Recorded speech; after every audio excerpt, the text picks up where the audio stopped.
right?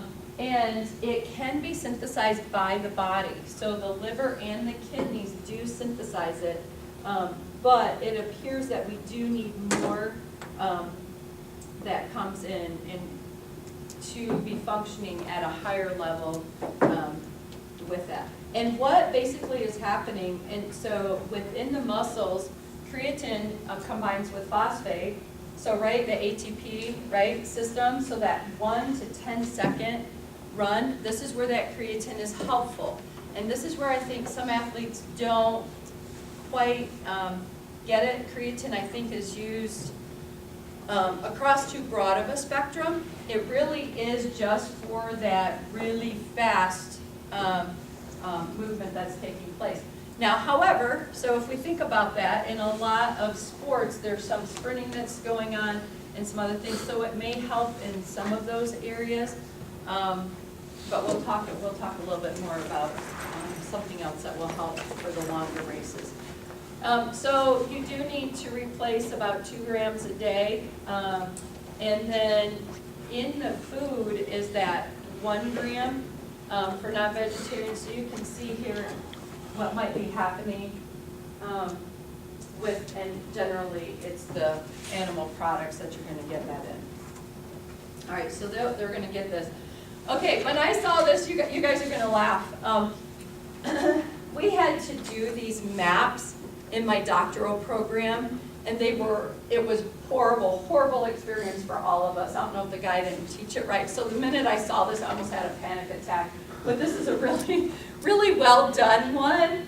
So if you ever have to do like a map like this of, following something through, I think I did heat stroke, and I can't even remember what the other one was, but we had to walk it through. I might show it to you someday. And then we had to grade each other's. My professor gave me an A. The person who graded me gave me a C. Like, really? Crazy. Yeah, Sam, did you have a question, comment? No, I think Alex. Oh, Alex did. I was asking, so you said it's only for 10 seconds? Like it's only... Yeah, creatine is for that first immediate burst. That's that So, ATP PCR. If I'm in the weight room doing sets of 10 or 12, that's a lot more than 10 seconds. So what is that? Say that again. If I'm in the weight room and I'm doing sets of 10 and 12, that's going to last a lot more than 10 seconds. So what does that look like? It's going to give heading into it, you're going to have that boost at the beginning. So you're going to be able to get more training. You definitely are. That's proven. So you're going to be able to get more. But if we're looking at performance out and running, how much is it going to help somebody running a half mile? Maybe not that much, but for somebody in a 100-yard dash, or somebody lifting weights, so you're doing those spurts, so that ATP PCR system kicks in right away, and so you're doing the spurts, and when you rest, it does rebuild back up. But by your last set, you're going to be fatigued, but you started out ahead of somebody not having it. Does that make sense? Yeah. So somebody not taking creatine, you are a step ahead of them. You're going to be able to get a little bit more out of it than that. So yeah, so it's kind of, so you can think about it as, okay, well that's the system that it's used, and that's at the beginning. So your training does ramp up. All right, but good question there. So this is what is happening. This is actually a really good map. Anybody going into education? I kind of been. Back in the day, I used to have a lot of educators, and so, oh man, I thought I would incorporate creating maps into. I was like, oh, what a great idea to understand a concept, until I had to do one myself, and then I said, I'm not ever doing this to anybody else. It looks so simple. You think, oh, look at this. That would be easy to do until you sit down with a blank page and try to set it up. But anyway. You intake your creatine supplement here, and you end up having an increase in your total muscle creatine, all right? And so that happens, well then some of it goes over here, combines with phosphate, all right? So you have your phosphocreatine here. And then what happens from there? So within the muscles, you have this increase. So now you have an increased ATP resynthesis, so the ability to create more ATP is increased. There is a decreased rate of fatigue, all right? Because you're kind of starting out at that advantage, the fatigue is less, so you can increase your training intensity, all right? Or if you're in performance, if you do increase your performance capacity, which gives you a little bit of a competitive edge. All right, so let's go over here, training intensity. Because you're able to train at a higher level, your muscle mass is increased and your muscle strength is increased, which then can lead you back to having increased performance. All right, and then over here you can see, so if we have an increase of phosphocreatine capacity, this comes back and it goes back through that cycle again. So it's actually a really well done map to show, you know, what intaking creatine can help you do. And so those are all the different things that combine to cause a competitive edge for that. Now there are different ways of loading for this. There's a fast protocol and there is a slow protocol. And what they're finding really, so if you look at this, this little chart here, so just a normal person, it's showing you here, this is the phosphocreatine or just the creatine levels that are in your body. When you add creatine in, so the supplement of creatine, that does go up. Now if you then add carbohydrate with that, then it increases even more, okay? And so really, the best way to go about if you're using creatine, they say you don't even need the maintenance phase. Generally speaking, most people who do creatine have just kind of a study where they intake creatine over time, but then right before a performance or something for 5 days, they do a loading. They have found that there is no difference with or without the maintenance. So like you don't need that continual stuff just 5 days before you can load up on the creatine. When you talk about phosphocreatine, what do you mean by that? Or like, what is that? That is once the creatine is in the body, that's what happens. That creatine combines with a phosphate, and then that is part of the energy cycle. That is where you're going to get the energy in that first 10 seconds of a workout. So some of it combines with a phosphate and some of it doesn't. Mm-hmm. Okay. Yeah. So anyway, there definitely is an effect. I would have to say creatine is one of those that there is definitely an ergogenic effect on. So that's the first 5-7 days of take. Like if I bought it right now, take it for 5-7 days of, what was it, 20 to 30 grams? Yep. And then after that, it's 3 for 30 days? Then it would be, yeah, but. So what's after that 30 days? Well, they're saying that that's just the maintenance phase, so then maybe before next performance, you would do another loading phase. Okay. So they're saying what you would do is you would increase that loading phase before performance, and then you would fall down and do a maintenance phase. What if you're just like a lifter or something, like a recreational? And you want to keep it at the loading phase? Well, if you don't have or- competitions or anything, you just. Okay, you're just using it? Yeah, to be honest, I'm not sure what that would look like. So, I mean, and they would probably do that maybe, I don't know, anybody in here take creatine consistently? You will not be judged. So, Not recently, Oh. no. okay, Kind of like just like a pre-workout. okay. So did you do it like that? Did you use that loading phase before? Kind of, yeah. Okay, Like every time I worked out. Okay. So, just to have that extra creatine in there. yeah. So, okay, but then during the rest of the time, or was it just as a pre-workout? Kind of just as a pre-workout. Okay, Yeah. okay, so there you go, there's somebody's, okay, and did you learn that, like, was there somebody else that said, hey, this is what we're doing, and, A lot of us baseball guys take it. okay, so as a As a pre-workout, pre-workout, yeah. okay. So if I'm in season and I have a track meet every week, Mhm. do I take 20 to 30 grams every week, a day? I don't think I would do that, I don't know. Yeah, you know what, that might take, let me just pop back here, just for a second, and just take a peek, so, and I'm gonna peek in my book, just to, I read this last, and I have actually studied creatine, so I'm gonna tell you a story while I'm looking here. We had some football guys, right when creatine became popular, so I was the athletic trainer at a college, in what would it have been, 95 was probably the year that this happened. Yeah, 1995. Yeah, it was what it was. Yeah, and you know what, it really is showing, so, you know what, it really is showing, like, before, what I am understanding here is, so before that, you would take it throughout the day, and they're actually saying that you maybe a few times throughout the day, go do your workout. The amount, if you're gonna do that every time you lift, I would do a little research on that. So anyway, did I tell you guys the story yet about my football guys who were taking creatine? The biggest issue with creatine is that you need to make sure you're hydrated, okay? What it will do, it pulls water, it needs that water, it pulls water into the muscles, and that's part of the muscle mass, that's part of getting big, is the amount of water that's in the muscles. But this was right when it really came out and was popular. And so these guys, you know, were taking it, and I knew they were, they told me they were. And I'm like, okay, you know, let me do a little bit of research. Well, back in the day, it's not just pulling up Google, you know, there was no WebMD back then. So I actually had to, you know, go and look up articles, and there weren't a lot of articles yet. So anyway, so I'm researching this, and I'm just like, I told them, I said, the one thing I'm finding is you need to make sure you stay hydrated. Oh, we are. So one day, I'm the last one, of course, I'm the athletic trainer, I'm the last one to leave the building.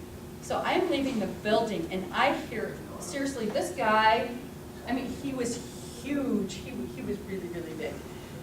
One of my football guys, and I hear screaming coming from the locker room, you know, and so I go to the door and I knock, and I'm like, it's Beth, can I come in?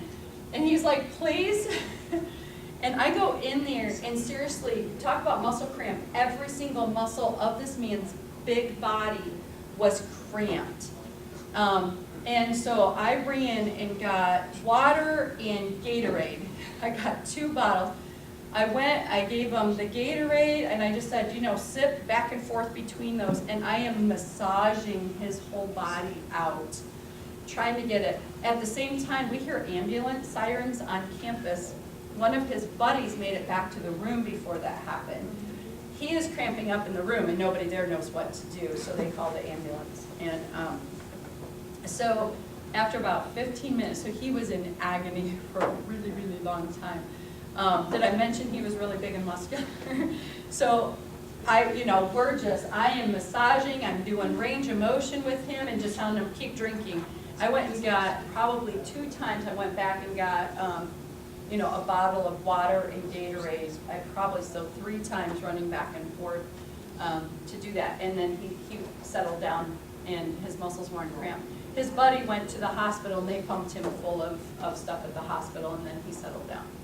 So, when they say, oh, there are no issues with creatine, that is the one thing I would say, is make sure you stay hydrated if you are taking it. Because I have seen, and I'm serious, they were in serious agony, and they learned.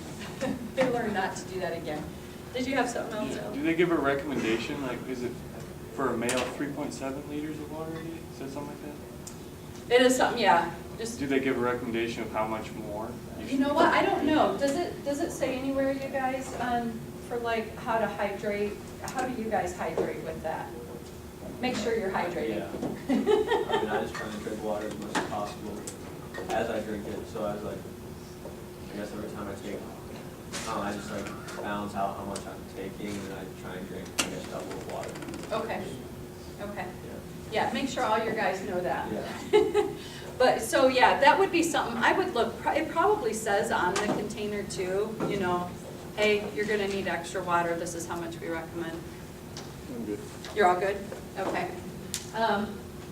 Okay, so, creatine, so it has been, I would say it is one of the things that most of the research shows it is going to help. So it's in that area. We can get it from food, so is it okay to take creatine? And, you have to balance that out. on what to do. It is available, anybody can choose to take it, you don't need anything special, you can get it just about anywhere. So it probably falls in that area of, you know, hey, it's available to everybody, it's not illegal, so you can go ahead and take that. So these are some of the things, so in the anaerobic test, and this is what you need to think about in the anaerobic test, they have done studies on endurance and it doesn't seem to show up as much, but even like in soccer that's more of an intermittent, that, you know, it possibly could roll over into that. There are effects on the body mass in the muscle tissue, and that's both males and females. So if a female wants to have optimal performance but doesn't want to be bulky, this is probably not the supplement to take, because you will get more muscular. And then, of course, you also have, because you can train better, plus with the creatine, you know, the overall body composition is also going to improve. But it's still not showing that for like a VO2 max or an endurance type of a thing, that there's anything. You are going to gain weight, it definitely, but it's from water, you know, so that usually doesn't deter anybody. And then we talked about this earlier, adding carbs with the creatine helps to increase the storage of the creatine. So that's something else. However, an opposite effect with caffeine. So this is something that you might want to share with the guys too. In taking caffeine may counteract the effect of creatine. It's kind of, they don't know a lot about it, but that is a possibility of how that can affect that. Okay. I think this is the class. I always mess up my notes in here. Okay. All right, I think we're good. Any questions? Oh wait, there's one more. No, there's a couple more. Here are the problems. We already talked about dehydration, muscle cramps, muscle tears. These guys were really sore for a few extra days. So if you've ever had a Charlie horse and you know how it kind of ached, okay, remember it was their whole body. They were really, really sore. So you want to make sure that you have extra water and that the electrolytes are also kept up too. A possibility of an anterior compartment syndrome. This is looking kind of at the shin, you know, that there can be inflammation and it can cause issues here, and you just really have to pay attention if there's heat or, you know, anything weird going on. You want to pay attention to that. It can cause nausea, vomiting, diarrhea. You don't want to take too much, and actually, they're saying you don't really need to, so keep it at the lower dose, and you seem to be okay. Okay, but this is something I do want to point out. Make sure you know where it is coming from, because it can contain contaminants, and this is something really big in athletics. People think they're getting a certain dietary supplement and that is all they're getting, and then they end up failing a test, and they are not allowed to compete, or their medals are taken away, or whatever, and they're like, this is what I was taking, and then, but that's contaminated. And that is where we need better laws with our food and our supplements of what exactly is in this container. And we need to be a little bit more forceful about making that happen. I remember having a class with Craig Hayward. He was talking about a study that was done on supplements, and it showed that a lot of companies will put steroids in their supplements for a little while. So when people first buy them, they get results, and then they'll take them out before people find out about it so they don't get in trouble. And then those people keep buying the supplements, and then they won't see the results because they got them from the steroids and not from the supplement. Yep. Yes, and so understand this, that companies that put these supplements out do not have their consumers in their best interest. They have their pockets, their money books. And that happens more than you know, that they'll put something else in there that will cause an improvement in performance or in, you know, muscle mass or whatever, and you're not taking what you think you are taking. That should, in my book, should be illegal, but it isn't. They can hide things in their food by listing it as their, what's the word, start with a P, proprietary blend. They can use proprietary blend, and in that proprietary blend can be anything they want, and they don't have to tell you. So I think that is wrong, and that is in both food. You'll see natural flavors, artificial flavors. You'll see proprietary blend. You'll see a lot of things that they can then just hide stuff in. So, you know, pay attention, know where you're getting your stuff from, and understand that there is a potential that there could be something in there that you really don't want to intake, but you are. All right, so some other things, actually they have also found creatine to be helpful in some diseases. And so something to think about, maybe to tuck away at the back of your brain, those of you, you know, going more into the medical field. Muscular dystrophy, patients with heart disease, injury to spinal cord, Parkinson's, and some of the other neurological diseases are also included in there. The facilitation, or rehabilitation for musculoskeletal